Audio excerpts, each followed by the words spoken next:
साथियों नमस्कार। मैं एडवोकेट अश्विनी कुमार। साथियों 14 जनवरी 14 जनवरी को हम लोग मकर संक्रांति मनाते हैं। यह भी एक बहुत ही रोचक सवाल हमारे दिमाग में पैदा होना चाहिए, लेकिन हमारे देश में यह रोचक सवाल नहीं पैदा होता। आखिर ऐसा क्यों? हम लोग ये वीडियो खास करके उन लोगों के लिए है जो अपने आप को सनातनी है, हिंदू धर्म की बात करते हैं और इस 14 जनवरी को मकर संक्रांति मनाते हैं। ये बहुत बड़ा महाकुंभ का मेला जो लगा हुआ है प्रयागराज में, यहाँ पर 14 जनवरी को मकर संक्रांति के अवसर पर मौनी अमावस्या मनाई जाती है। ऐसी जो बहुत सारी धार्मिक पौराणिक कथाएं हैं, कहानियां हैं। तो मैं सबसे पहले साथियों यह वीडियो अधिक से अधिक शेयर करें। यह एक रोचक विषय है। मैं सवाल पैदा करना चाहता हूं, जिनको अपने आप में ऐसा लगता है सम्मानपूर्वक अपना जवाब दे सकते हैं। मेरे दिमाग में सवाल पैदा हुआ, इसलिए मैं यह वीडियो बना करके अपने इस विचार को साझा कर रहा हूं।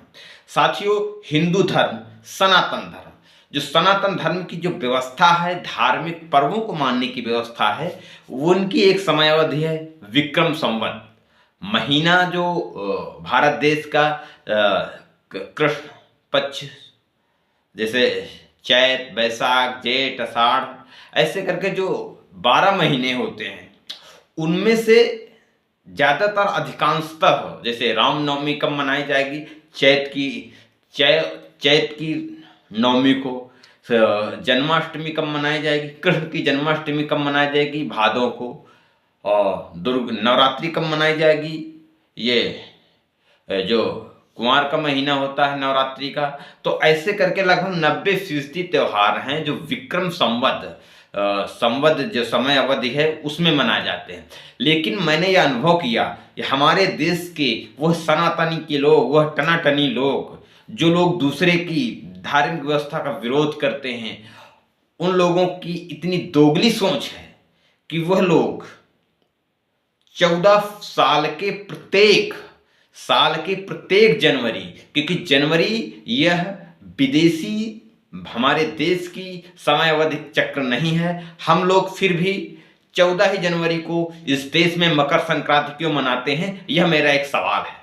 दूसरा सवाल है कि इस देश में 17 सितंबर, क्योंकि जो जनवरी से लेकर के जो 12 महीने होते हैं यह भारतीय पद्धति के नहीं है, तो 17 सितंबर को विश्वकर्मा जयंती क्यों मनाई जाती है? ये मैं बहुत छोटे छोटे कार्यक्रमों में जहां जाता हूं सवाल करता हूं, और आज फिर यह इस वीडियो के माध्यम से सवाल पूछना चाहता हूं सनातन धर्म के विद्वान लोगों से कि आखिर 17 सितंबर को ये विदेशी समय अवधि है, समय अवधि की पद्धति है, लेकिन भारत के भगवान विश्वकर्मा की पूजा 17 सितंबर को, प्रत्येक 17 सितंबर को क्यों मनाई जाती है? और एक सवाल है कि 14 जनवरी को मकर संक्रांति क्यों मनाई जाती है?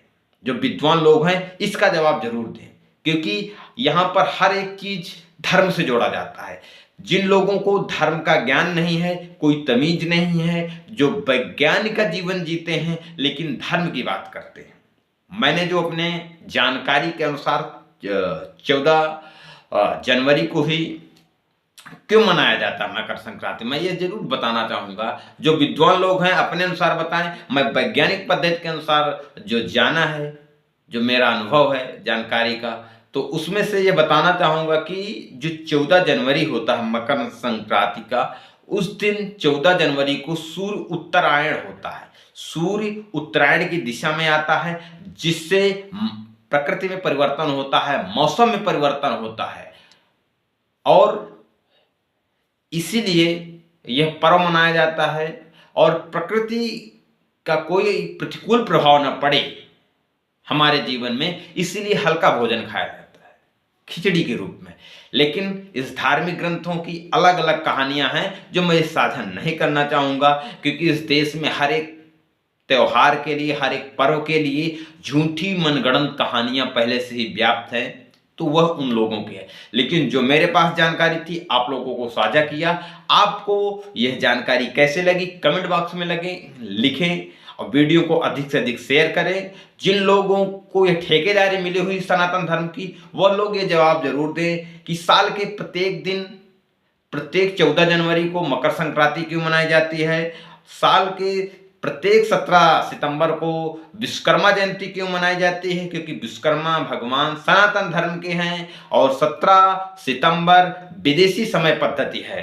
उसके बाद उन सनातन धर्म के लोगों से भी ये सवाल है कि प्रत्येक वर्ष जनवरी को हैप्पी न्यू ईयर क्यों बोलते हैं, क्योंकि अगर हम दूसरे की सभ्यता का विरोध करते हैं, सिर्फ इस दुनिया में सनातन धर्म के ही 24 घंटा की बात करते हैं, तो एक सवाल बनता है। एक छोटा सा और सवाल मैं कहना चाहूँगा कि भारत का जो महाकुंभ का मेला लगता है, इतिहासकारों ने यह बताया है कि भारत के बौद्ध राजा जो थे हर्षवर्धन, यह प्रयागराज में महाकुंभ का मेला, प्रयागराज का मेला वही लगवाते थे, लेकिन उसका भी एक बिगड़ा हुआ रूप है जिसको सनातन धर्म से जोड़ा गया है। तो इसलिए इस देश में बहुत सारा कुछ खेल है जो समझने के लिए, सामाजिक जागरूकता के लिए इतिहास पढ़ने की जरूरत है, वैज्ञानिक सोच पैदा करने की जरूरत है। तो साथियों, मेरे द्वारा दी जानकारी कैसी लगी कमेंट बॉक्स में लिखें, वीडियो को शेयर करें। जय भारत, जय संविधान, जय विज्ञान।